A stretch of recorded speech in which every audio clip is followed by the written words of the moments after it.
আজ আমি তৈরি করব রমজানের স্পেশাল চিংড়ি চপ।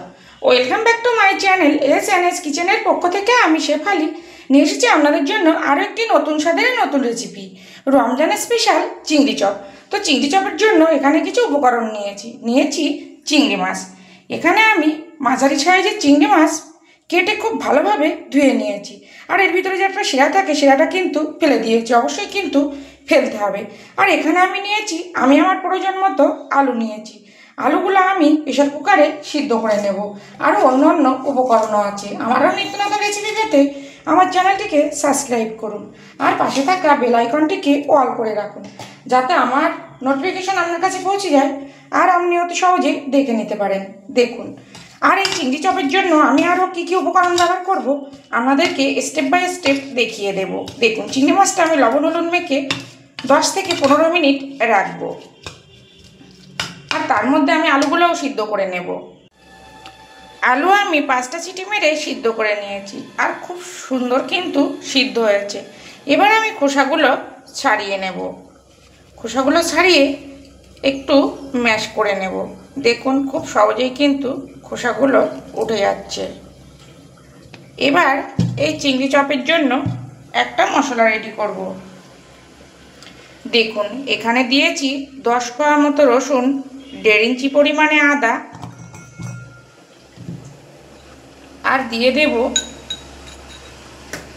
একটা টমেটো। এবার এখানে কিছু গুঁড়ো মশলা অ্যাড করব। দিয়ে দেব 1/2 চামচ জিরের গুঁড়ো, 1/2 চামচ ধনের গুঁড়ো, দেব পরিমাণ মতো লঙ্কার গুঁড়ো।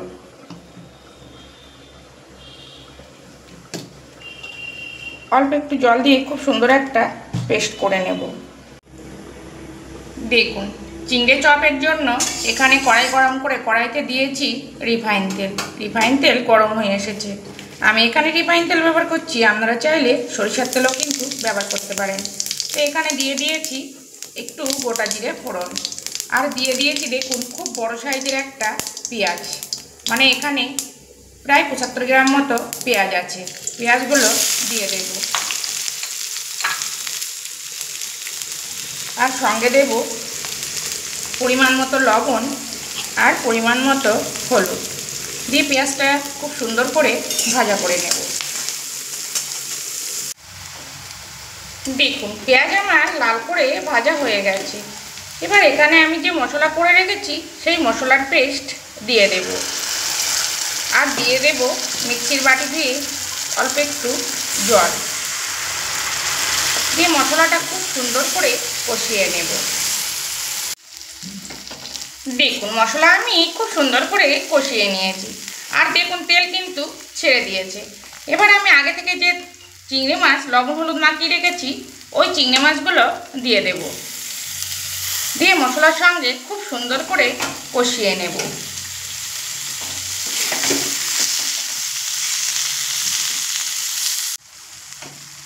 দেখুন, মশলার মধ্যে মাছ দিয়ে আমি 5 মিনিট মতো কষিয়ে নিয়েছি। এবার দেখুন, মাছগুলো কিন্তু খুব সুন্দরভাবে কষানো হয়ে গেছে। এবার এর থেকে মশলার থেকে চিংড়ি মাছগুলো আমি একটু আলাদা করে তুলে নেব। তো চিংড়ি মাছগুলো তুলে নিয়ে ফিরে আসছি। দেখুন, কষা চিংড়িগুলো আমি আলাদা করে নিয়েছি। এবার দেখুন, এখানে যে মশলা আছে এই মশলার মধ্যে দিয়ে দেব আগে থেকে ম্যাশ করে রাখা আলুগুলো,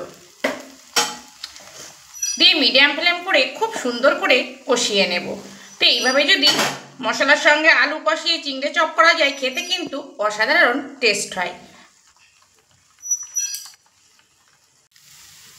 দেখুন, মশলার মধ্যে আলু দিয়ে আমি মিশিয়ে নিয়েছি। এবার এখানে দিয়ে দেব লবণ। এখানে আমি পরিমাণ মতো লবণ দিয়ে দেব, আর খুব সুন্দর করে ধৈর্য ধরে আলুটা কষিয়ে নেব। দেখুন, মশলার সঙ্গে আলু আমি খুব সুন্দর করে কষিয়ে নিয়েছি, আর এখানে আমার সময় লেগেছে 15 মিনিট মতো। আমি কিন্তু মিডিয়াম ফ্লেমেই কষিয়েছি। দেখুন, এবার আমি দিয়ে দেবো একটু গরম মশলার গুঁড়ো। এবার আমি গ্যাসটা বন্ধ করে দিলাম, আর অবশ্যই কিন্তু একবার লবণটা চেক করে নেবেন। লবণ যদি ঠিকঠাক না হয় তাহলে কিন্তু এই চিংড়ি চপ খেতে একটুও ভালো লাগবে না। এবার আমি পুরটা ঠান্ডা করে নিয়ে ফিরে আসবো। দেখুন আলুর পুর আমার ঠান্ডা হয়ে গেছে, চিংড়ি মাছও কিন্তু ঠান্ডা হয়ে গেছে। তো এখানে দেখুন, এখানে আমি করে নিয়েছি একটু টোস্ট বিস্কুটের গুঁড়ো। দেখুন টোস্ট নিয়ে এরকম হাত দিয়েই কিন্তু গুঁড়ো করে দিলেই গুঁড়ো হয়ে যাবে, মিক্সিতে দেওয়ার কোনো প্রয়োজন নেই। তবে আমি টোস্ট বিস্কুট গুঁড়ো করে নিয়ে করছি, আপনারা চাইলে বাজার থেকে ব্রেড ক্রাম্ব কিনে নিয়েও কিন্তু করে নিতে পারেন। এবার দেখুন এখানে যে আমি ময়দা নিয়েছি, ময়দার মধ্যে জল দিয়ে একটা গোলা রেডি করে নেব, না খুব পাতলা আবার না খুব মোটা। দিয়ে দেবো পরিমাণ মতো লবণ।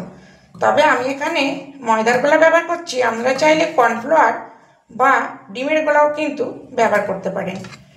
একটা ব্যাটার রেডি করে নেব। দেখুন আলু মাখাগুলো আমি সব বল শেপ করে নিয়েছি, তাহলে কি আমার চপগুলো গড়তে অনেকটাই সুবিধা হবে। দেখুন একটা বল নিয়ে একটু হাতের মধ্যে দিয়ে গোল করে হালকা লম্বা করে নিলাম, নিয়ে এরকম চাপ দিয়ে দিলাম।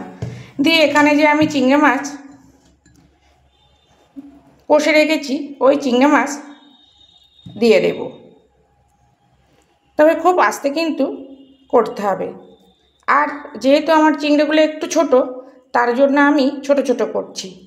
আপনারা যদি বড় চিংড়ি দিয়ে করেন অবশ্যই কিন্তু বড় চিংড়ি মাছ দিলে একটু বড় বড় করতে হবে।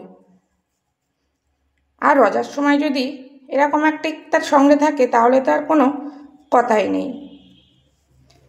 দেখুন এরকম একটু লেজগুলো বার করে দিলে কি দেখতে ভালো লাগবে।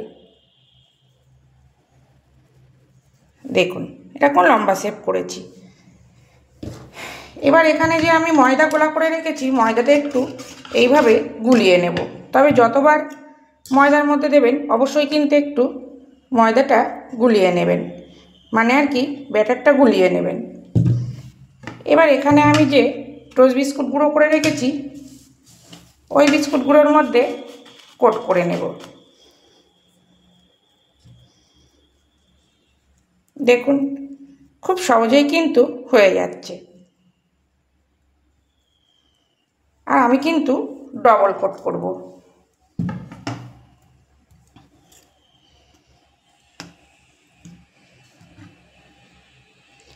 কাঁটা চামচ নিলে কি যে ময়দার যে একটা এক্সট্রা ব্যাটার, সেই ব্যাটারটা আর কি এই বিস্কুট গুঁড়োর মধ্যে চলে আসে না।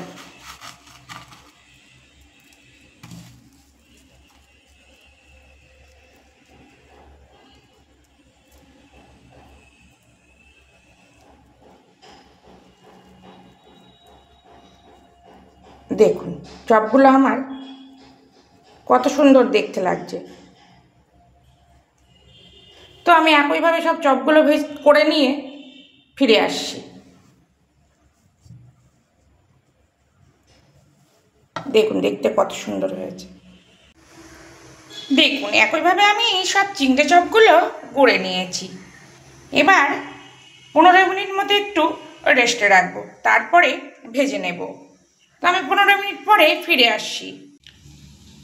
দেখুন চিংড়ি চপগুলো ভাজবার জন্য তেল গরম বসিয়েছিলাম, আর তেল গরম হয়ে গেছে। এবার গ্যাসের জোরটা আমি মিডিয়াম করে দিয়ে দেব। আর যে চিংড়ির চপগুলো গড়ে রেখেছি এই চিংড়ি চপগুলো দিয়ে দেব।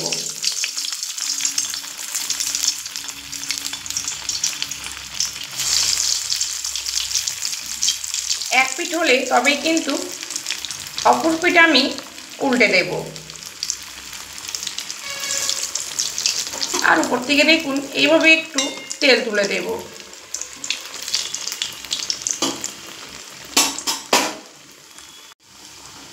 দেখুন এক পিঠ হয়ে গেছে আর উল্টে দিয়েছি, আর গ্যাসের জোর কিন্তু একটু বাড়িয়ে দিয়েছি। তো এইভাবে উল্টে পাল্টে একটু লাল করে ভেজে নেব।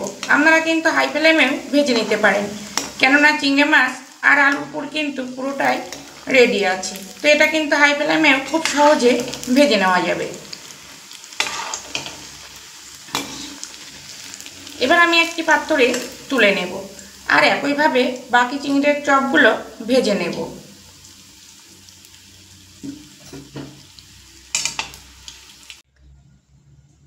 দেখুন একইভাবে আমি সব চিংড়ি চপগুলো ভেজে নিয়েছি। আর দেখতে দেখুন কত সুন্দর হয়েছে, খেতেও কিন্তু অসাধারণ হয়। তো আমরা তো বাড়িতে এভাবে চিংড়ির চপ তৈরি করুন, আশা করছি খেতে খুবই ভালো লাগবে। আর যদি ভালো লাগে প্লিজ প্লিজ আমার চ্যানেলটিকে সাবস্ক্রাইব করে পাশে থাকুন। আর খুব ভালো লাগলে প্লিজ একটা শেয়ার আর সঙ্গে একটা লাইকও করে দিন। আমি আবার ফিরে আসবো নতুন কোনো রেসিপি নিয়ে।